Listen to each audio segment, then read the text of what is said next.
Hey everybody, welcome back to Tara's Books and Beyond, here today with my March wrap-up, which is gonna be a really quick video because I really didn't do much book stuff at all this month. Once again, it has been a pretty slow month for me, book stuff-wise. I was able to get one book finished. That was History Is All You Left Me by Adam Silvera, and I don't know, I was really underwhelmed by it. I gave it 3 stars on Goodreads, and I'm gonna post my review for it below, but the Cliff's Notes version is that the main character is really bland, and the book itself had a lot of meandering and tonal issues that made it a real struggle to read through. I felt it really didn't come into its own until the last third or so, because that's when most of the character development is. There's still a quality of writing that is very good, and so I would still recommend it. Probably, I'm guessing if you like Adam Silvera, you'll probably like this book, because this was the first Adam Silvera book I read, but I don't know, I guess it just wasn't for me. And then when I finished that, I moved on to The Historian by Elizabeth Kostova. This is a book that I borrowed from my friend Lindsay, who you probably remember from my Riverdale vlogs. Even though I haven't read much, I'm still enjoying it quite a bit.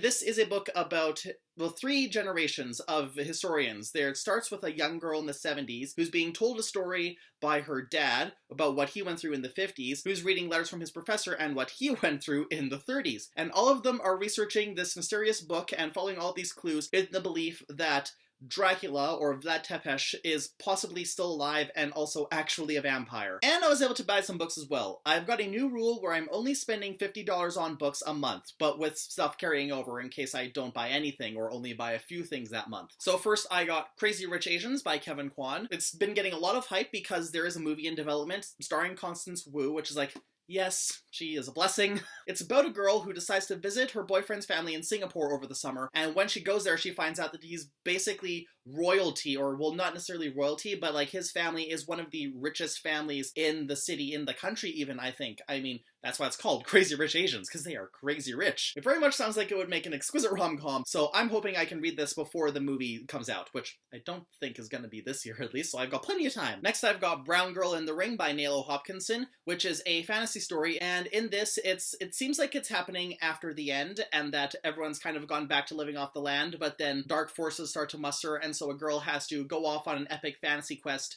to, like, bargain with gods and meet with ancient spirits and discover old secret truths about her heritage. The blurb makes it sound a bit like your standard fantasy fare, but the unique thing about it is that it uses Afro-Caribbean lore as the base, and the author, Nalo Hopkinson, she herself is Afro-Caribbean, and I believe that a lot of her works focus on the same culture and those myths and bringing them into the modern times, and so because that's something I've never had experience with, it'll definitely be unlike anything I've ever read, and so I'm excited to when I'm able to read this. Next I've got Lies We Tell Ourselves by Robin Talley, which takes place in the 1950s just as desegregation is starting to take hold and schools are starting to integrate white students and African-American students. The main characters in this, Sarah and Linda. Sarah is one of the first Black students to be in this high school, and Linda is the daughter of the town's most vocal opponent of the integration. He wants everyone to stay separate but equal, which isn't really a thing. And the two of them are forced to work together on a school project, and then, uh-oh, Harold, they're lesbians. So yeah, if this doesn't have a happy ending, I won't be surprised, but I'm probably still gonna riot. Then I've got Tiny Pretty Things by,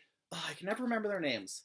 Sona Karipotra and Danielle Clayton. This one is about a troupe of ballet dancers. It talks about all the rivalries and the heated arguments that can come up between them, and also I think there's a murder mystery involved in here. I can't recall the entirety of the plot. I just remember way back in the first Eversathon, this was a recommendation that came up a lot, so I put it on my list a while ago, and then I got around to buying it when I went out on my excursion this month. And then I've got Throne of Jade by Naomi Novik, which is the second book in the Temeraire series. If you remember from last year, I read the first Temeraire book, and I loved it. Hopefully I'll be able to get to this one in the not too far future. Then again, I'm not sure when I'll be able to read this, or actually when I'm going to be able to read any of the books I just talked about, because like I said, I'm trying to prioritize my physically larger books and my hardcovers. They're the ones that are taking up the most room on my shelf, and I need to try and transpose them onto the less full red shelves so I can make more room, so I can put more books on there when I buy them. It's fitting that I'm holding this while I'm having this discussion, because I think, like a lot of people on BookTube, I'm not so much a book reader as some kind of terrifying book hoarding dragon that never actually reads anything. I just have this huge pile that I sit on,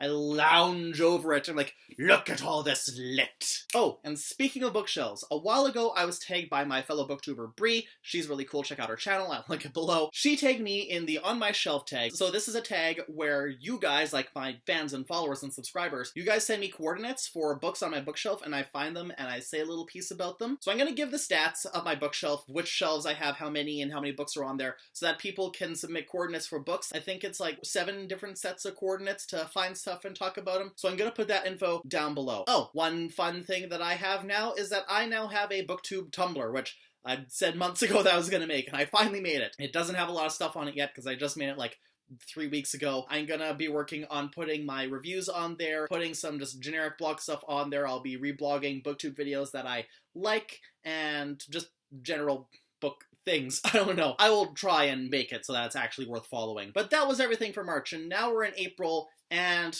I don't know, I'm gonna work towards, I used to have this thing where I would try and read 100 pages a day, and I was really good at keeping on that, so I'm going to try and get back into that habit. So hopefully I'll be able to finish The Historian. If I really put my mind to it, I can finish The Historian within a week, or maybe a week and a half. But until next time, I will see you all later.